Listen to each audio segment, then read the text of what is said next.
जंगल के बीचों बीच, जहाँ सूरज की किरणें पत्तों के बीच से छनकर धरती को सुनहरी बना देती थी, वहीं एक विशाल साल के पेड़ के नीचे रहता था जंगल का राजा शेर वीरभद्र। ताकत में उसका कोई सानी नहीं था, दहाड़ ऐसी कि दूर दूर तक सन्नाटा छा जाए। लेकिन इस शेर की एक बड़ी कमजोरी थी, आलस। वीरभद्र सुबह आंखें खोलता, अंगड़ाई लेता और फिर सोचता, आज शिकार कल करूँगा। कल आता और वो फिर कहता, आज धूप तेज है, आराम जरूरी है। देखते देखते शिकार की आदत छूटती गई। जंगल में चर्चा फैल गई, राजा ताकतवर है पर कामचोर। जंगल का बदला हुआ हाल। पहले जहाँ शेर की दहाड़ से अनुशासन रहता था, अब जानवर अपनी अपनी मनमानी करने लगे। हिरन झुंडों में इधर उधर घूमते, भेड़िए टोलियां बनाकर डर दिखाते और सियार खुद को जंगल का चालाक राजा समझने लगे। नदी के किनारे मगरमच्छ भी बेखौफ हो गए। केवल एक था जो चिंता करता था, बूढ़ा हाथी ज्ञानदेव। उसने कई राजा देखे थे। वो जानता था कि राजा का आलस पूरे राज्य को कमजोर कर देता है। एक दिन ज्ञानदेव ने वीरभद्र से कहा, महाराज, आपकी ताकत आपकी जिम्मेदारी है, आलस से सिंहासन हिल जाता है। वीरभद्र ने आंखें आधी खोलकर कहा, बूढ़े हाथी, ज्यादा चिंता मत करो, जंगल अपने आप चलता है। ज्ञानदेव चुप हो गया, लेकिन उसके मन में चिंता और गहरी हो गई।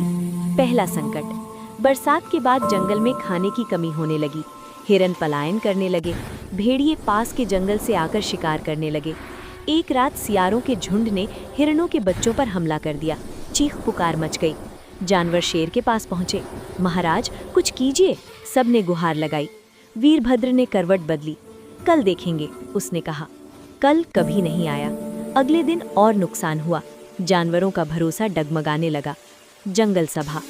आखिर ज्ञानदेव ने जंगल सभा बुलाई। पेड़ पौधे, पशु पक्षी सब इकट्ठा हुए।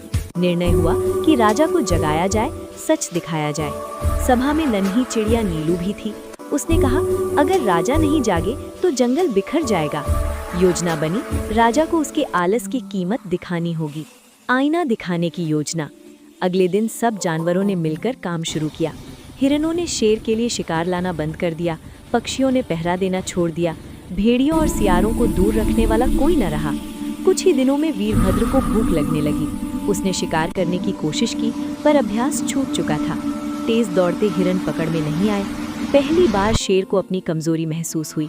उसी शाम ज्ञानदेव उसके पास आया। महाराज, ताकत बिना अभ्यास की जंग लग जाती है। वीरभद्र चुप रहा। आत्मबोध। रात को शेर को सपना आया। उसने देखा, जंगल सूना है, पेड़ सूख रहे हैं और सिंहासन खाली पड़ा है। उसकी दहाड़ गूंजती है पर कोई सुनने वाला नहीं। वो पसीने में जाग उठा। सुबह उसने पहली बार जल्दी उठने का फैसला किया। सूरज निकलने से पहले वो नदी किनारे पहुंचा।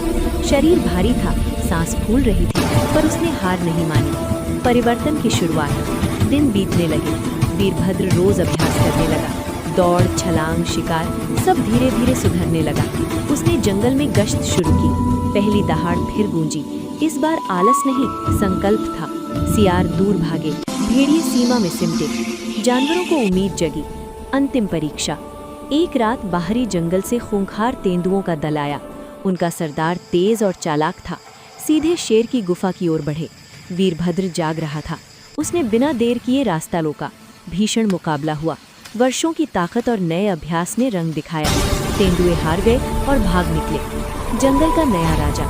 अगले दिन जंगल सभा फिर हुई। इस बार खुशी थी। ज्ञानदेव ने कहा, आज राजा सच में राजा बना है। वीरभद्र ने सिर झुकाकर कहा, मेरे आलस ने मुझे अंधा कर दिया था। अब मैं समझ गया हूँ, राजा वही जो रोज खुद को बेहतर बनाए। नीलू चिड़िया चहकी। जंगल फिर सुरक्षित है। सीख। इस कहानी से जंगल ने सीखा, ताकत हो या प्रतिभा,